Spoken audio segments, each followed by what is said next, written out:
உலகமே ஒரு தாய், தாய், தாய். உலகமே ஒரு கோவில். உலகத்தில் பிறக்கும் மெய்ஞான அருட்பெருஞ்சோதியே நம்ம சாமி. வேறு தெய்வம் இந்த உலகத்தில் இல்லை. இறைவனின் அருள் வாக்கு, இறையாண்மையின் நீதியின் போதனை.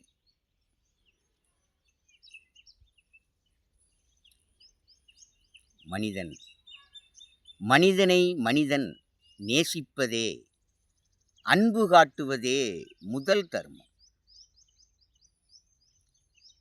மனிதனை நேசிக்கிறவன் இறைவனை பூஜிக்கிறான்.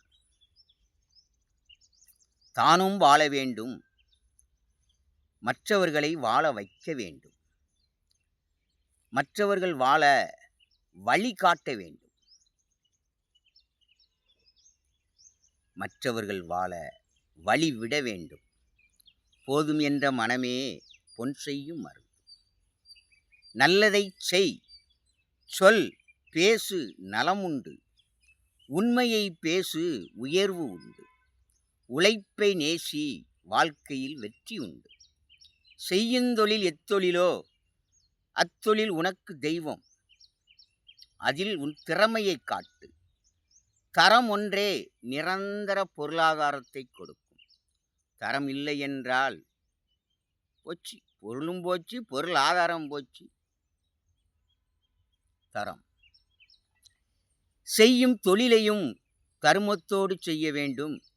கிடைக்கிற லாபத்திலையும் நம்மால் இயன்ற அளவு இல்லாதவர்களுக்கு தர்மம் செய்ய வேண்டும்.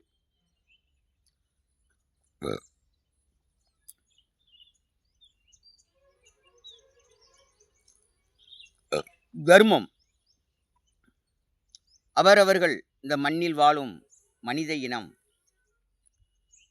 அவரவர்கள் விதைக்கும் கொடுக்கும் இந்த தருமம், பிறருக்காக கொடுக்கும் தருமம் வீண் போகாது, நிச்சயமாக வீண் போகாது. தருமத்தை கொடுக்க கொடுக்க கொடுக்க குறையாது. நீ தருமத்தை விதைக்காமல் நிறைவு பெறாது. உன் தர்ம கணக்கு நிறைவு பெறாது. அவரவர்கள் விதைக்கும் இந்த கொடுக்கும் தருமம் அவரவர்களுக்கே அன்றி வேறு ஒருவருக்கு அல்ல. அவரவர்களுக்கே, அவரவர்கள் பிறப்புக்கே, அவங்க வாரிசுக்கு. வேற யாரும் அதை தொட முடியாது, டச் பண்ண முடியாது. ஏன்னா இது தருமத்தால் வந்த யோகம், நல்ல நேரம். ராசியை பார்த்துக்கிட்டு இருக்கான், நல்ல நேரம் எப்போ? ஏய்யா, உன் முன்னோர்கள் நிச்சயமாக தர்மம் செய்திருந்தால் உன் வாழ்க்கையில் நிம்மதி நிம்மதி நிம்மதி. அதுதான் சொர்க்கம், மோட்சம். முன்னோர்கள் கர்மம், பாவம், சாபம் இருந்தால் அது நம்மை வாழ விடாது. நீ பரிகாரம் பண்ணாலும் சரி, நீ குறி கேட்டாலும் சரி, நீ எவன் காலில் விழுந்தாலும் மாறாத கணக்கு. அப்போ நம்மளுடைய மனித வாழ்க்கை எங்கே இருக்குன்னா, முன்னோர்களுடைய செய்த நன்மை தீமைகளின் அடிப்படையில் இருக்கு. உன் வாழ்க்கை உன் மனதிலே, உனக்குள்ளே இருக்கு, உன் மனதிலே இருக்கு. கை இருந்தும், இந்த கைகள் இருந்தும் உழைக்காமல், உழைக்க நீயா உழைக்கலாம். நம்ம பிறந்ததிலே வேஸ்ட்டு, மனிதனாக பிறந்தாலே வேஸ்ட்டு. உழைக்கணும். உழைக்காமல் இந்த பையிலே பணம் இல்லை என்றால் பிச்சை எடுக்கும் நிலை வரும். அடுத்தவங்ககிட்ட போய் கேட்க வேண்டிய, நம்ம உழைப்பு நம்மகிட்டே இருந்தால் எவன்ட்டையும் கேட்க வேண்டியதில்லை. அந்த உழைத்த பணத்தையும் ஓரளவு இன்னைக்கு சிக்கனம் பண்ண முடியாது. இன்றைக்கு வரவும் செலவும் அதிகமாகுது. அன்றைக்கு சொன்னால் வரவு 8 அணா, இன்றைக்கி செலவு 10 அணா, 2 அணா கூடிக்கிட்டு தான் போதோ ஒழிய இன்றைக்கு குறையல. அன்றைக்கு 8 அணா இருந்தாலும் அதிலே 4 அணாவை சேமித்து வைத்தார்கள். இன்றைக்கு விலைவாசி உயர்வு இந்த அரசியல்வாதிகளால் தேவையில்லாத திட்டத்தை போட்டு போட்டு இந்த உலகம் என்ன அழிஞ்சு போகிற உலகமாயா? அரசியல்வாதிகளே, அரசியல்வாதிகளா நீங்களா? பொதுநலவாதிகளா? இந்த உலகம் என்ன அழிந்து போற உலகமா? அழிந்து போற உலகமா? மனுஷன்தான் அழிஞ்சு போவான். அவன் வாழ வேண்டிய அதுக்கு ஏற்ற விலைவாசிகள் இருக்கணும். நீங்க பாட்டு வரிய போட்டு போட்டு ஏத்திக்கிட்டே போறதுக்காக பதவிக்கு வரிய. மக்களை காக்கல. வரி போடுதல மட்டும் குறியா இருக்கான். இலவசம் கொடுக்கறதுல குறியா இருக்கான். வரியை போட்டு போட்டு என்னமோன்னு கொஞ்ச நாள் இந்த உலகம்லாம் அழிஞ்சு போவோம், எல்லாரும் செத்து போனா வரியை கூட்டு. இறைவன் படைத்த உலகம் அழிவில்லாத உலகம். விலைவாசியை கூட்டிக்கிட்டே கொஞ்சம் கொஞ்சமா மேலும் மேலும் மேலும் மேலும் போனா தொண்டையை நெரித்து வயிற்றில் அடித்து விட்டார்கள். இன்றைய விலைவாசியிலே பசிக்கு சாப்பிட்ட மாதிரி இல்லை, ஏதோ ருசிக்கு கொஞ்சம் சாப்பிட்டு போன மாதிரி இருக்கு. வயிறு நிறையுதா? தரமான எந்த பொருளையா இருக்கு? எங்க இருக்கு தரமான பொருள்? எந்த பொருளும் இல்லை. எல்லாம் ஏமாற்று வேலை, டூப்ளிகேட். மக்கள் வாழணும்னா விலைவாசி ஓரளவு இருக்கணும். தங்கம் விலையை பாருங்க. ஏன் தங்கன்னு எதுக்கு கொடுத்தார் இறைவன்? இந்த பெண்கள் கழுத்திலே போட்டு ஆபரணம். இன்னைக்கு கொஞ்ச நாள் போனால் தாலி வாங்குறதுக்கு கூட பணம் இருக்காது போலுக்க. ஏன் இந்த விலை? இறைவன் இந்த மனிதனுக்காக கொடுக்கப்பட்ட சீதனத்தை எல்லாம் வரியை போட்டு போட்டு போட்டு இந்த மக்கள் வாங்கும் தகுதியை இழந்து கொண்டு இருக்கிறார்கள். இன்றைக்கு தரமும் இல்லை. விலைவாசியை குறைக்கணும். இன்னும் 30% வரி அத்தனைக்கும் குறைக்கணும். இல்லை நீங்கள் எவனும் பதவியில் இருக்க வேண்டாம். அரசு பதவியில் மக்கள் வாழ்வாதாரத்தையும் கெடுத்து பொருளாதாரத்தையும் கெடுக்கிறதுக்காயா பொதுநலவாதி? அன்றைக்கு இருக்கிற பொதுநலவாதி இருந்தாங்க இந்த நாட்டிலேயே, தமிழ்நாட்டில்.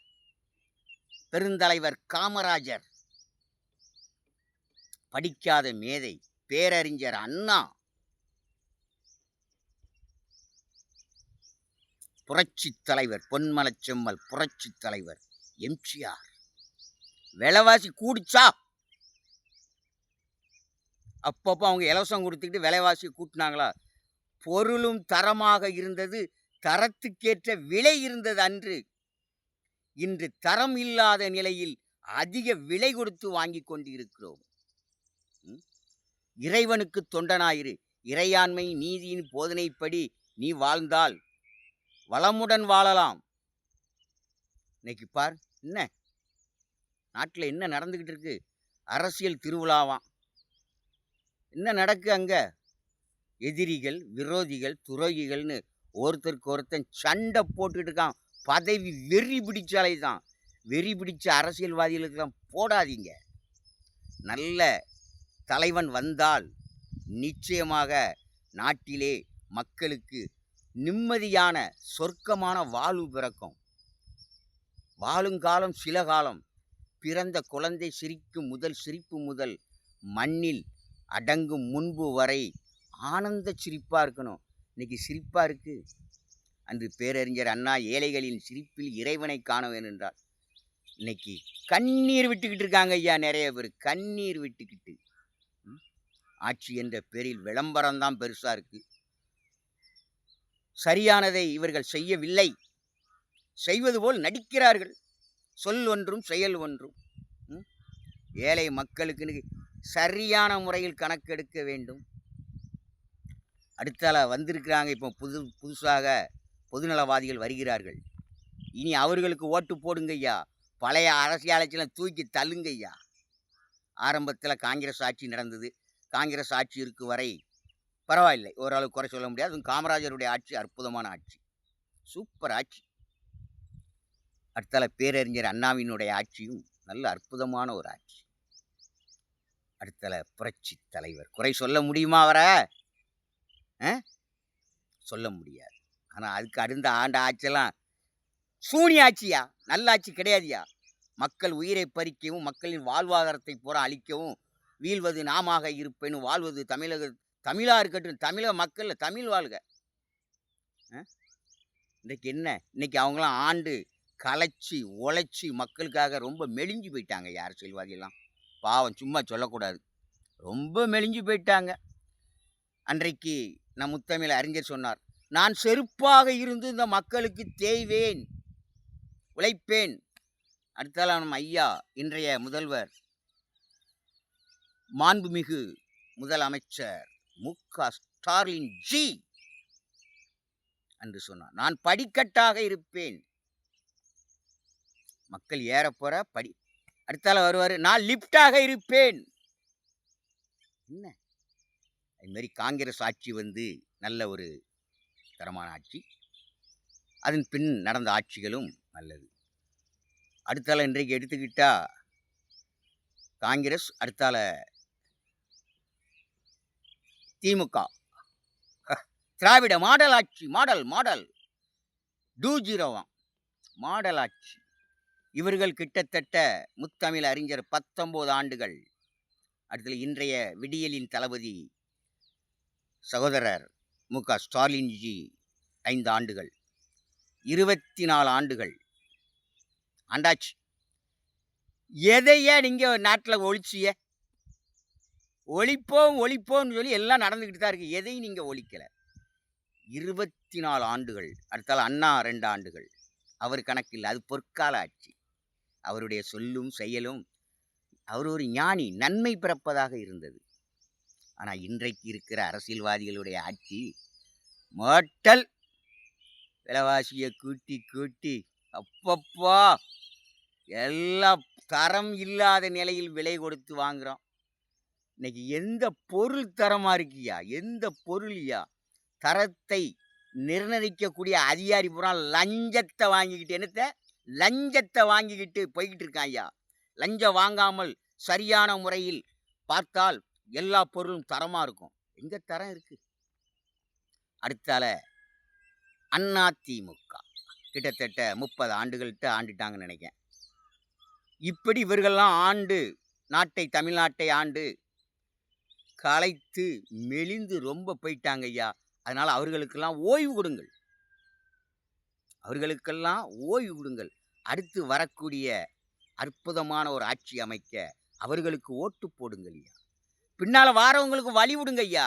ஏன் சினிமா நடிகர்னா அவருக்குள்ள பொதுநல தொண்டு இருக்காதா மனசுல? சினிமா நடிகர்னாப்புல அவர் பொதுநலவாதி இல்லையா? பொதுநல தொண்டு இருக்கு. மனுஷன் தானே வரும்.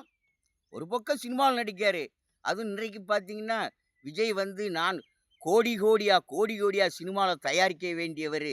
இன்னைக்கு மக்களுக்காக நான் உண்மையோடு உழைப்பேன், ஆட்சி புரிவேன் என்று சொல்லிட்டு வரார். அடுத்தால சீமான், அற்புதமான மனிதர். சீமான் என்ன குறைஞ்சவராயா? அன்றிலிருந்து இன்று வரைக்கும் தனியா போட்டிக்கிட்டு இருக்காரியா. எந்த கூட்டணியும் கிடையாது. நான் பதவிக்கு வந்தால் மக்களுக்கு நல்லது செய்வேன். இயற்கையோடு ஒன்றி வாழ்கிறார், இயற்கையை நேசிக்கிறார். ஒவ்வொருத்தன் கோடிக்கணக்கில் பல கோடியை செலவழித்து மாநாடு போடுதான். இவர் சிம்பிளா மாநாடு போடுதார் இந்த இயற்கைகளுக்கு. ஏன் இவர் வரக்கூடாதா? ஓட்டுக்கு லஞ்சம் வாங்கிய நாட்டை கெடுத்து விட்டாங்க இந்த மக்கள். பொதுமக்கள் தான். அப்போ நல்ல ஆட்சி மலரணும். சீமான் வரலாம், விஜய் வரலாம், வேற யாரு நல்ல பொதுநலவாதிகளை மக்கள் ஓட்டு போட்டு தேர்ந்தெடுத்தால் மக்கள் சந்தோஷமா அந்த பூமியிலே வாழலாம். ஆனால் பொதுநலம் இல்லாதவர்களுக்கு ஓட்டு போட்டால், சுயநலவாதிகளுக்கு நாடே நாசமா பெறும். எதையும் தடுக்க மாட்டார்கள். ஒழிப்போம் என்ற விழிப்புணர்ச்சி பேரில் பிரச்சாரம் மட்டும் இருக்கும். விளம்பரம் தான் பெருசா இருக்கும். மக்கள் நிம்மதியாக வாழ முடியாது. அதனால இனி வரக்கூடிய காலங்களே, இன்று எப்படி இன்றைக்கு சீமான் தனியா போட்டியிடுகிறார், விஜய்க்கு கூட்டணி இல்லாட்டா என்னையா? மக்கள் போடுவாங்கய்யா ஓட்டு. எதிர்பார்த்துக்கிட்டு இருக்காங்க ஐயா. மாற்றாட்சி வேண்டும் தமிழ்நாட்டுக்கு. சரியான ஒரு ஆட்சி அமைய வேண்டும் எதிர்பார்த்துட்டு இருக்காங்க. அன்று சூப்பர் ஸ்டார் ரஜினியை எதிர்பார்த்தார்கள். இன்றைக்கு அதன் பிரதிபலனாக விஜயை எதிர்பார்க்கிறார்கள். மக்களுக்கு நல்லதை செய்வார் என்று. அதற்கு எதிர்ப்பு. ஏன் நீங்க தான் ஆட்சியில் இருக்கணும், மற்றவங்களாம் பதவிக்கு வரக்கூடாதா? ஏய்யா பதவிக்கு வரக்கூடாதா மற்றவங்களாம்? எல்லோரும் வர வேண்டும். எல்லோரும் இந்நாட்டு மன்னர்களே, யாராண்டாலும் மனிதர்களே. அதுபோல நீங்க அத்தனை கட்சியும் கூட்டணி இல்லாமல் தனியா போட்டிடியா பாப்போம். தனியா போட்டிடியா? கூட்டணி இருக்கக்கூடாது. அத்தனை பேரும் தனித்தனியா போட்டியிடு. வெற்றி பெற்ற பின் கூட்டணி அமைத்துக் கொள்ளுங்கள். வெற்றி பெற்ற பின் கூட்டணி அமைத்து ஆட்சி புரியுங்கள். கூட்டணியில் வந்தாலும் அவங்களுக்கும் பதவியில பங்கு கொடுங்க ஐயா. ஆனா இன்னைக்கு இருக்க அரசியல்வாதி, கூட்டணி வாரம், எங்களுக்கு ஆட்சியில பதவி வேண்டாம், பணம் மட்டும் கொடுத்தா போதும். சூட்கேஸ் பெட்டியா, வேற பதவியெல்லாம் எங்களுக்கு வேண்டாம் ஐயா. அந்த நிலையில தான் இன்னைக்கு நடந்துகிட்டு இருக்கு. உங்களுடைய செல்வாக்கை மக்களிடத்தில் எப்படி நீங்கள் பெறுகிறீர்கள் என்று தெரியணும்னா தனித்தனியா போட்டியிட வேண்டும். இன்னும் இந்த அரசியல்வாதிகள் ஆட்சி சரியான முறையில் அமையவில்லை, மக்களுக்கு நிம்மதி இல்லை, இன்னும் கொடுமைகள் நடக்குது என்றால் அடுத்து ஒரு கட்சி உதயமாக போகிறது. உலக மாதா ஜோதி மக்கள் கட்சி, மக்களாட்சி. 5 ஆண்டுக்கு மேல எவனுக்கும் பதவி கிடையாதுங்க. 5 ஆண்டுகள் தான். எல்லோரும் இந்நாட்டு மன்னரை எல்லாரும் ஆளணும். திறமை உள்ள புறாணிக்கு வெளியில் இருக்கான், பொதுநலவாதிகள் நிறையா இருக்கான். எல்லோரும் ஆட்சிக்கு பதவிக்கு வரணும். இருப்பவர்களே இருந்து கொண்டிருந்தால் மற்றவங்க எப்படி வர முடியும்? மக்களாட்சி மலரும். உலக மாதா ஜோதி மக்கள் கட்சி, அந்த கட்சியின் தொண்டன். கட்சியை இறைவன் கொடுக்கிறார். நானா? எனக்கல்ல கட்சி, நான் அந்த கட்சிக்கு தலைவனும் கிடையாது, நான் ஒரு தொண்டன். மக்களுக்காக. கட்சியின் கொடி கருப்பு கொடி, சுத்த கருப்பு. அதிலே அருட்பெருஞ்சோதி சூரிய பகவான், அடுத்தால் அன்னை பௌர்ணமி தாய், அந்த கொடியிலே மேலே ஒரு ஸ்டார். இதுதான் உலக மாதா ஜோதி மக்கள் கட்சி. மக்களுக்காக வருது, நிச்சயம் வரும். சட்டமும் திட்டமும் பயங்கரமா இருக்கும், எவனும் தப்பு பண்ண முடியாது, வறுமையே இருக்காதியா. அதுபோல நம் விஜய் ஆட்சிக்கு வந்தால், விஜய் என்ன சொல்லியிருக்காரு? நான் வீடு கொடுப்பேன், ஸ்கூட்டி கொடுப்பேன். கண்டிப்பா இல்லாதவர்களுக்கு, அந்த ஏழை எளிய மக்களுக்கு வீடு கட்டி கண்டிப்பாக கொடுக்க வேண்டும். அவர்களுக்கு வீடு கட்டி கொடுக்கலாம். அடுத்தால ஸ்கூட்டினர் கண்டிப்பாக. இன்றைய நவீன யுகத்தில் அந்த ஒரு சைக்கிள் கூட வாங்க முடியாமல் இருந்தாங்க. இன்றைய நவீன யுகத்தில் ஒவ்வொரு வீட்டிலும் ஒரு மோட்டர் பைக், சின்ன வண்டி, பெரிய வண்டி வேண்டாம் ஐயா. நம்ம ஊர் வண்டி போதும் ஐயா. டிவிஎஸ் 50 100 வந்திருக்கு. இப்போ அப்படி பட்டனை ஸ்டார்ட் பண்ணால் போதும், வண்டி ஆட்களையும் ஏற்றிக்கலாம், தேவையான பொருட்களையும் வச்சுக்கலாம். அற்புதமான ஒரு வண்டி, நம்ம ஊர் வண்டி டிவிஎஸ் 50. அது மானியத்தில் கூட கொடுக்கலாம். இப்போ சைவில் ஆந்திராவில் 5000 வண்டி 24 மணி நேரத்தில் கொடுத்தாராம் ஸ்கூட்டி. ஆந்திரா முதலமைச்சர் சந்திரபாபு நாயுடு. ஏன் கொடுக்க முடியாதா? மானிய விலையில் கொடுக்கலாம். ஒரு வீட்டுக்கும் ஒரு வாகனம், மோட்டார், சின்ன வண்டி டிவிஎஸ் 50, நம்ம ஒரு வண்டி போதும். வேற எந்த வண்டி வேணும்? கொடுக்கப்பட வேண்டும். அடுத்தால் ஐயா சொன்னாரு, car car car car car வாங்கன்னா முடியுமா? அது கஷ்டம், வாங்க முடியாது. பொருளாதார நிலையை பொறுத்துன்னு சொல்லியிருக்காரு. வாய்ப்பு வசதிகள் கூடும்போது கார். ஆனால் அந்த காரை வாங்குறதுக்கும் என் அப்பன் அருட்பெருஞ்சோதி ஆண்டவர் சூப்பர் ஜெய். சினிமா நிறைய பேர் சூப்பர் ஸ்டார் இருக்கலாம், ஆனால் அரசியலே சூப்பர் ஸ்டாராக போகுது விஜய். அங்கே நடிக்கலாம் ஐயா, 100 பேரை காப்பாற்றுற மாதிரி காப்பாற்ற முடியாது, ஆனால் ஆட்சியிலே காப்பாற்றலாம்.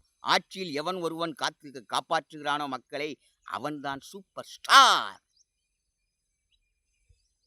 அப்போ இந்த ஏழைகள் வறுமையை ஒழிக்க விஜய் ஆட்சிக்கு வந்தவுடன் உங்களுக்கு கார் வாங்குவதற்கும் ஒரு அற்புதமான அந்த உலக மாதா ஜோதி கட்சி மக்கள் கட்சியின் தொண்டன் சொல்லுகிறான்.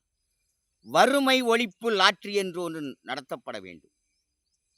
வறுமை ஒழிப்பு லாட்டரி ஷீட் 50 ரூபா உளுந்த 5 லட்சம். A to Z 5 லட்சம் தான். முதல் பரிசு, 2வது பரிசு, 3வது அதெல்லாம் கிடையாது. A to Z முதல் பரிசுலேருந்து கடைசி பரிசு வரை 5 லட்சம். இது வறுமை ஒழிப்பு லாட்டரி.